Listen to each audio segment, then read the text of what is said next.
Welcome back to the Red Dice Diaries. I'm your host John, and today I'm going to be talking about reasons for telegraphing the final session of your RPG campaign.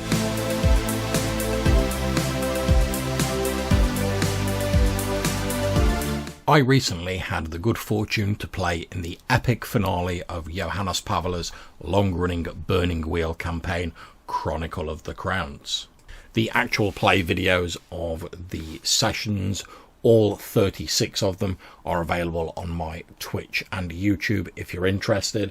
The game started in July 2021 and weekly sessions were ran for almost a year. This is no small achievement as far as running a long-term game goes, especially with all the real-world stuff that's been cracking off in the meantime. What started off as a simple game telling the story of a sorcerer, a dwarf and an elf seeking to retrieve a magical crown blossomed into Matthew's character Cameron becoming a prophesied king, characters leaving, new characters joining, and a suitably climactic finale. At the time of recording, we played the last session a couple of days ago.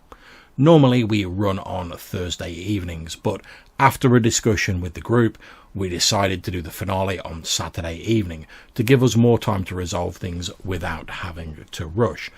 And the last session did not disappoint.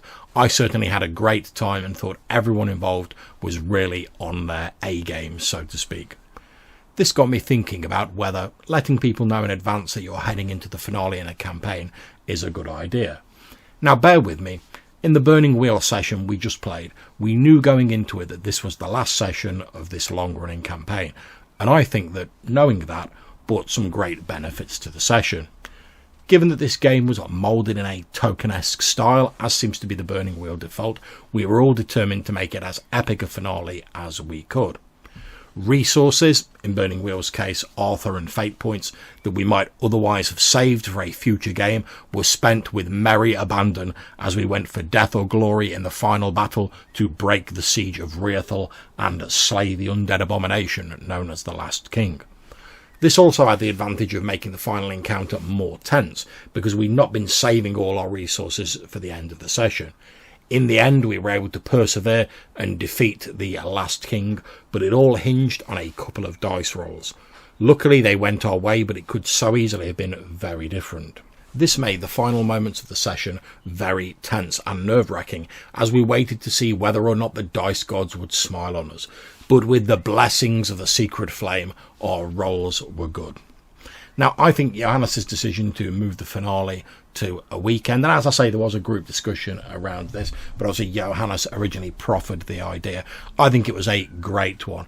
After all, we weren't rolling up all tired from a day at work. I certainly had more energy, and I would hope that that showed in my engagement and enjoyment of the session.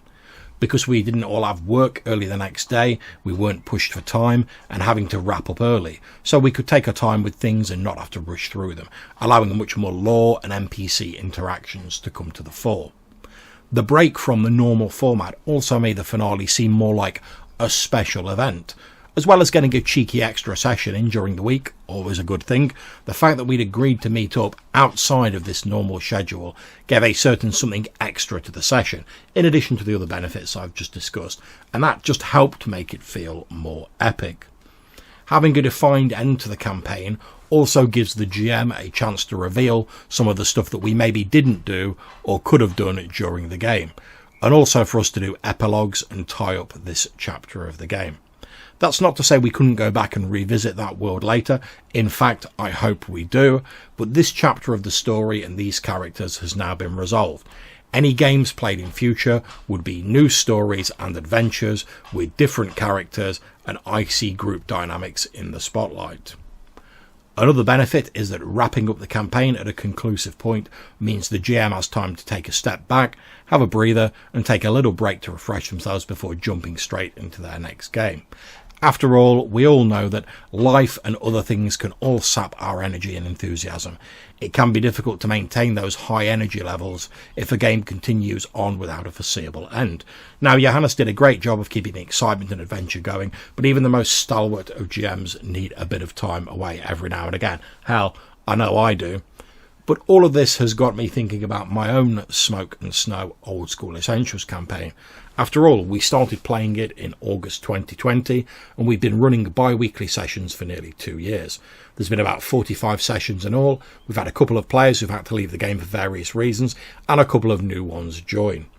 The game started off as an open-world hex crawl focused on reclaiming a continent that was the homeland of humanity, once shrouded by ice but now habitable again.